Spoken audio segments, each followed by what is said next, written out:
We found the visit to be most helpful and most productive. We came on a mission of explaining and expressing to the Supreme Soviet and to Prime Minister Kosygin what the role of the United States Senate was and how we viewed certain provisions of... I was very impressed, Mr. Koppel. Not only was I impressed with the physical force, but the attitude and the morale of both the ship's officers and the men. It seems to me that one of the things we have missed, and one of the things is chairing the European Committee for some years now in the Senate, is that we are somewhat timid about speaking to our allies firmly about what we are. But the fact of the matter is there's a great deal at stake for the United States and the hemisphere. But now, at the age of 40, as a Democratic leader of the Judiciary Committee, as the leader of that committee, I had to be reminded that Mississippi still has a dual registration system for voting.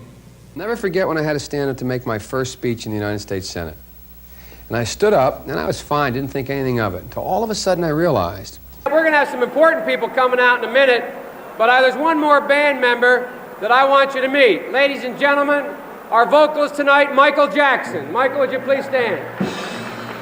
Then you say on page 14, we must not become part of South Africa's problem. We must remain part of their solution. 15 years ago, we said that the key to restoring confidence in our traditions and our institutions was public officials who would stand up and tell the American people exactly what they thought. And to paraphrase what I said that day in 1972, I mean to be that candidate. And with the grace of God and the support of the American people, I mean to be that kind of president. It seems to me that when we got involved in the civil rights movement, Frank, nobody asked Martin Luther King what his legislative agenda was. He marched to change attitudes. When the women's movement started, it did not move with a constitutional amendment. They marched to change attitudes. And this party better understand full well that it's about time we change our attitude and we begin to change the attitudes of Americans about what their responsibilities are to the poor, about what their responsibilities are to other people, and about what our responsibility in the world is. And that requires changing attitudes. In a lab in Delaware, scientists are working on new medicines that may block an addict's craving for drugs. And across the country in Los Alamos weapons laboratories, other scientists are exploring new state-of-the-art techniques to battle the narco-terrorist. There's no more appropriate forum to discuss the issue of drugs and the question of what to do about this drug scourge. If you have a piece of crack cocaine no bigger than this quarter that I'm holding in my hand, $1/4 of $1, we passed a law through the leadership of Senator Thurmond and myself and others, a law that says if you're caught with that, you go to jail for 5 years. It is my view that if the president goes the way of Presidents Fillmore and Johnson, and I sadly predict, Mr. President, that this is going to be one of the bitterest, dirtiest presidential campaigns we will have seen in modern times. It doesn't matter whether or not they're the victims of society. The end result is they're about to knock my mother on the head with a lead pipe, shoot my sister, beat up my wife, take on my sons. So I don't want to ask what made them do this. They must be taken off the street. I would say to my friend from Texas, I am delighted whenever the appropriate time to debate these issues with my friend and point out to him why I believe the crime bill covers either better or more thoroughly the very things the senator is offering amendments about, but I assume that will come. I introduced the balanced budget amendment in 1984. It got nowhere. I'm one of those Democrats who voted for the constitutional amendment to balance the budget. I have introduced on 4 occasions. We hear speech after speech after speech about changing the ethic that is involved in, quote, the welfare syndrome. We just heard our good friend from North Carolina talk about the generational nature of this problem and how to break the spiral and so on. Well, part of that is to, in fact, not just take people off of welfare and put them on the streets, but put them to work. I think the one place where the greatest consternation would be caused in the short term for admission, having nothing to do with the merit and preparedness of the country to come in, would be to admit the Baltic states now in terms of NATO-Russian, U.S.-Russian relations. Because this action order was taken, I believe, and only because of this, our negotiator, Mr. Holbrooke, was able to get an agreement from Mr. Milosevic, the criminal president of the Republic of Yugoslavia. The question, it seems to me, is what is the definition of victory? We sat in this program before. The definition of victory was all the troops out of Kosovo, the Albanians back in Kosovo, and a NATO-led force in Kosovo. That's not total victory. That's not the victory I want. That's not the victory John wants. I've been saying... You wonder who this old man in this dark suit is? I'm one of those guys that works down the street there. I'm a senator, and we're all here together to try to figure out something that's going to hopefully make a big difference to you guys. The air is secure now with military planes. I think we should get back as quick as we can, Peter, into session. Now, I don't want to second-guess the security people. They want to be able to sweep the area and make sure everything's squared away. But I think we should be meeting tomorrow morning. Let the American people understand that these thugs who have done this incredible thing to the United States have not, in any fundamental way, altered our ability to do business. I also applaud the President of the United States for his view that there should be direct dialogue with Iran.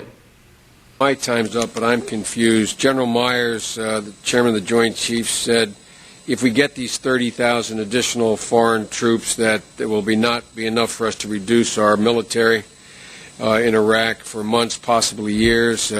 No film critic, but you are today. But the part of the Dead Poets Society that I liked is challenging the orthodoxy. Imagine if we didn't challenge the orthodoxy. And watching those kids stand up, there was a sense of honor being redeemed when he stood up, but also it indicated there's this interdependence. We rely on each other. I do not work for the President of the United States of America. None of you work for the President of the United States of America. We are a co-equal branch, equally powerful and important, with a specifically assigned constitutional responsibility that only we have a right to determine whether information is relevant or not. Period. We were at our conference lunch today, and someone said, you know, oil is going to go to $4 a gallon, and Senator Boxer, sitting next to me, said it's already $4 a gallon in my hometown in California. Well, it is well over $3 a gallon in most of our constituencies, and we're paying that money, in my view, because we lack an energy policy. Roe v. Wade is as close to we're going to be able to get as a society that incorporates the general lines of debate within Christendom, Judaism, and other faiths. John McCain and Dick Cheney said, when I was saying we would not be greeted as liberators, this war would take a decade, not a day, not a week, not 6 months. We would not be out of there quickly. I'm going to be meeting with leaders of the cabinet departments and agencies whose work most directly affects the middle class: education, commerce, health and human services, and labor. I came to understand, because of my mother and father, that the fact that I stuttered didn't make me less bright, less worthy, or less of a person as they tried to make me feel. It was the people who were making fun of me who were less worthy, less bright. You know, although I didn't like it at the time, I now, as a grown man and Vice President of the United States, look back on it now and realize it really was a godsend to me. It gave me so much self-confidence, and it helped me grow. What I am worried about is the failure of the banks to understand that in a circumstance where it was viewed by the Congress responding to the American people that the tax in effect that was being placed on their purchase of goods when they in fact swiped a card. Martha, look, his colleague runs an investigative committee spent months and months and months going into this. This is the Inspector General. Months and months. They found no evidence of cronyism. And I love my friend here. I'm not allowed to show letters, but go on our website. He sent me 2 letters saying, by the way, if you want to protect yourself, get a double-barrel shotgun, have the shells, a 12-gauge shotgun, and I promise you, as I told my wife, we live in an area that's wooded and somewhat secluded. I said, Jill, if there's ever a problem, just walk out on the balcony here, or walk out, put that double-barrel shotgun, and fire 2 blasts outside the house. Now it's time for Russia to stop talking and start acting. Act on the commitments that they made. To get pro-Russian separatists to vacate buildings and checkpoints, accept amnesty, and address their grievances politically. It's totally counterintuitive that a young boy would see his mother abused would grow to be an abuser, have a greater chance of being an abuser, but that's the fact. We have to do something about it. It's not easy. As Ernest Hemingway once wrote, the world breaks everyone, and afterwards, many are strong at the broken places. You can imagine my surprise when in 1977, I did meet Captain John McCain, Senate Liaison Officer of the Naval Legislative Office.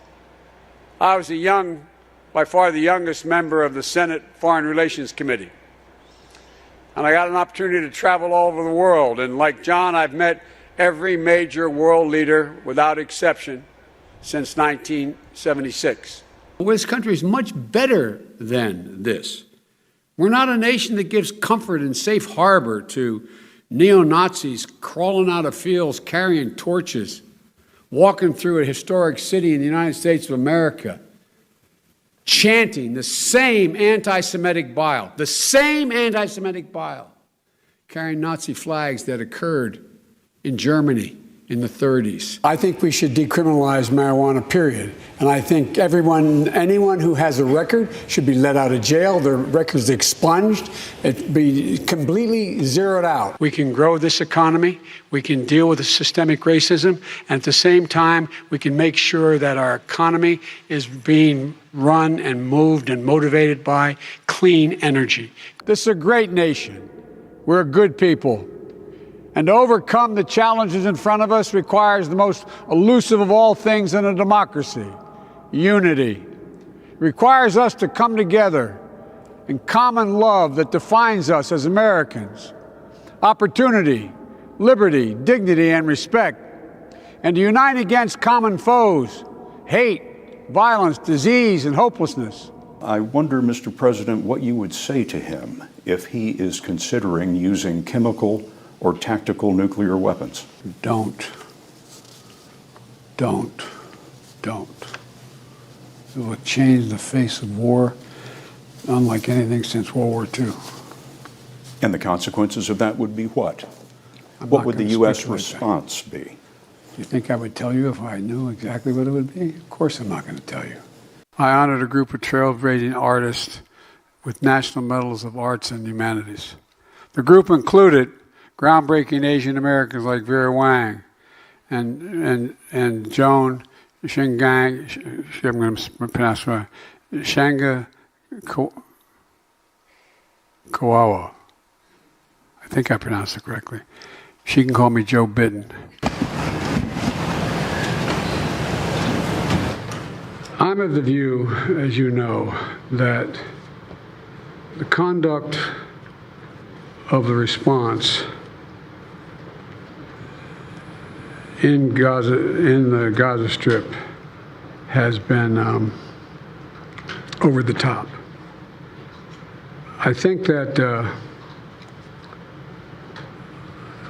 as you know, initially the president of Mexico, Sisi, did not want to open up the gate to allow humanitarian material to get in.